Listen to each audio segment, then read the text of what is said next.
Don't forget to subscribe to our channel and press the bell icon to get the latest videos.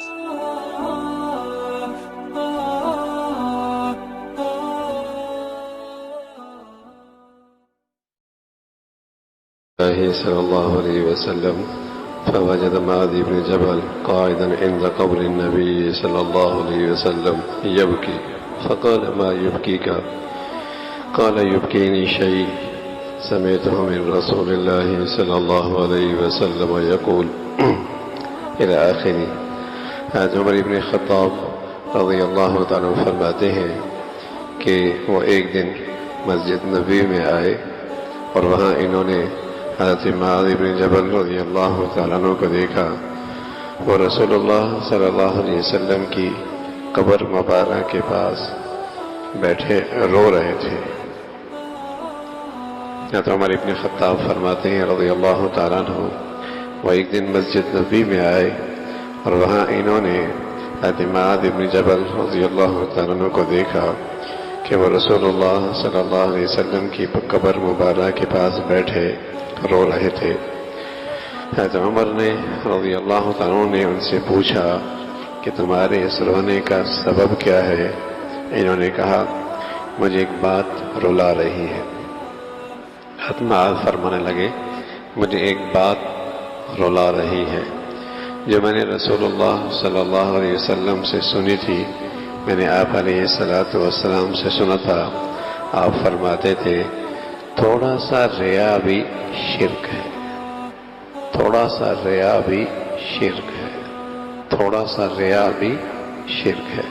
حضرت معاذ فرمان لگے کہ مجھے یہ بات رلا رہی ہے کہ اللہ کے نبی صلی اللہ علیہ وسلم نے فرمایا کرتے تھے کہ تھوڑا سا ریا بھی شرک ہے، اور جس شخص نے اللہ کے کسی دوست سے دشمنی کی تو اس نے خود اللہ کو جنگ کی دعوت دی.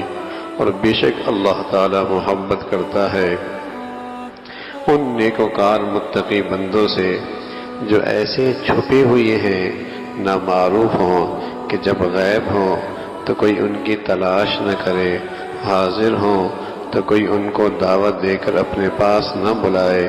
ان کے دل ہدایت کے روشن چراغ نکل جاتے ہیں کالی آندھیوں میں سے.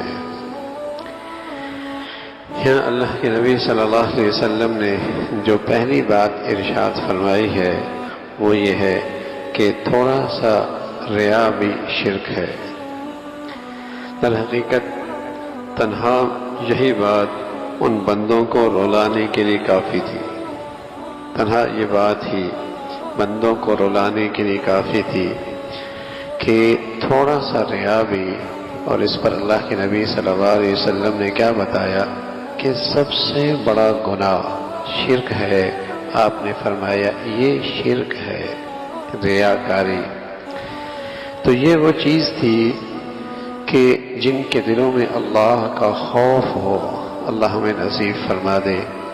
رسول اللہ صلی اللہ علیہ وسلم فرمایا کرتے تھے اے اللہ اتنا خوف عطا فرما دے. یہ امت کو دعا سکھائے امت کو کہ اے اللہ اتنا خوف دے دے جو میرے اور تیری نافرمانی میں رکاوٹ بن جائے.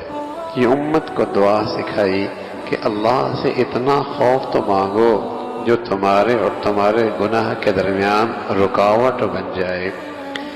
تو جن کے دلوں میں اللہ کا خوف ہو اور وہ شرک کی گندگی اور قباحت اور اس کی شناعت سے واقف ہوں تو ان کے لیے یہ بات رلانے کے لیے کافی تھی. ایک طرف اللہ کا خوف ہو اور دوسری طرف انہیں شرک کی گندگی کا احساس اور اس کی برائی کا کہ انہیں خبر ہو تو ان کے لیے یہ بات رلانے کے لیے کافی تھی کہ چھوٹا سا شرک بھی تھوڑا سا ریا بھی شرک ہے. کیونکہ خفی اور باریک قسم کے ریا سے بچنا ان بندوں کے لیے بھی بہت مشکل ہے جو اس سے بچنے کی پوری فکر بھی کرتے ہیں، کوشش بھی کرتے ہیں. تھوڑے سے شرک سے بچنا ان بندوں کے لیے بھی آسان نہیں جو اس شرک سے اور اس ریا سے بچنے کی فکر بھی رکھتے ہیں اور کوشش بھی کرتے ہیں۔ بس اوقات ایسا ہوتا ہے کہ اللہ کا بندہ اپنے عمل کو ریا وغیرہ سے پاک رکھنے کی پوری کوشش کرتا ہے، لیکن پھر اس کو محسوس ہوتا ہے کہ ریا کی کچھ لگاوٹ آ ہی گئی۔ تو یہ اللہ کے نیک بندے، انہیں اللہ کا خوف نصیب تھا، روتے تھے کہیں ایسا نہ ہو کہ یہ گندگی کہیں کسی ہمارے عمل میں نہ آ جائے، تو بھائی جس کا دامن جتنا صاف ہوتا ہے نا، اسے چھوٹے ہی گندگی کا قطرہ بھی نظر آ جاتا ہے، اور جس کا دامن گندگی سے بھرا ہو، کچھ اور داغ دھبے بھی لگ جائیں، فکر نہیں پڑتی۔ ان کے دل کا دامن نیکیوں سے پر نور تھا، انہیں ذرا سی بات بھی ان کے لیے بڑی تکلیف کا باعث ہوا کرتی تھی، اور تھوڑی سی کوتاہی بھی ان کے لیے انتہائی پریشانی کا باعث بنتی تھی۔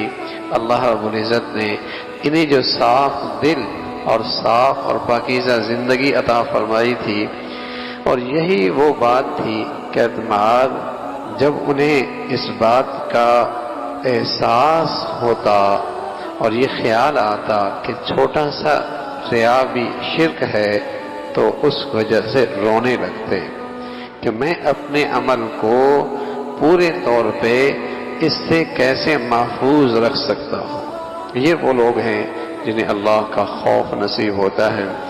تو اللہ رب العزت ہمیں بھی اپنا خوف نصیب فرما دے، اور ہر عمل کو ہر قسم کی ریا سے بچانے کی توفیق نصیب فرما دے۔ عمل سے پہلے دیکھ لیا جائے یہ عمل کس کی خاطر کر رہا ہے، عمل سے پہلے یہ دل سے پوچھ لیا جائے اس عمل کا باعث کیا ہے، یہ عمل کیوں کر رہا ہوں۔ نفس، لوگ، زمانہ، مفاد، دنیا والوں کی تعریف، یہ عمل سے پہلے اس کا تھوڑا سا استحضار کر لے اور اپنی نیت کو ٹٹول لے کہ یہ عمل کر کیوں رہا ہے، اور پھر درمیانے عمل میں دیکھ لے کہ نیت ٹھیک چل رہی ہے، اور جب عمل پورا ہو جائے پھر اللہ سے کہا جائے ربنا تقبل منا انک انت السمیع العلیم، اللہ کرم فرما دے، اب تو اسے قبول بھی فرما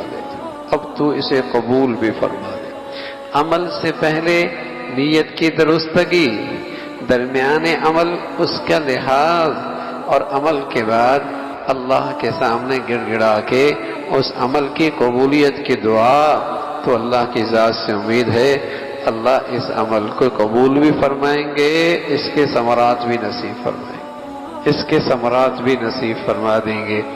تو یہ عمل اس انداز سے نماز پڑھتے ہیں تو رسول اللہ صلی اللہ علیہ وسلم کیا کرتے تھے؟ کھڑے ہوتے دعا کرتے تھے انی وجہت وجہی للذی فطر السماوات والارض، میں ساری دنیا سے ہٹ کٹ کے اپنے اللہ کی طرف متوجہ ہو گیا ہوں جو زمین و آسمان کا خالق اور پیدا کرنے والا ہے۔ تو یہ نیت کی درستگی اور نیت کا استحضار کا انداز تھا، اللہ کی طرف متوجہ ہو گیا۔ تو عمل کے بعد بھی اللہ سے قبولیت کی دعا ہو، اللہ ہمیں زندگی میں ایسے اعمال صالحہ کی توفیق نصیب فرمائے۔ اللہم لک الحمد کلہ ولک الشکر کلہ، اللہم لک الحمد کلہ ولک الشکر کلہ۔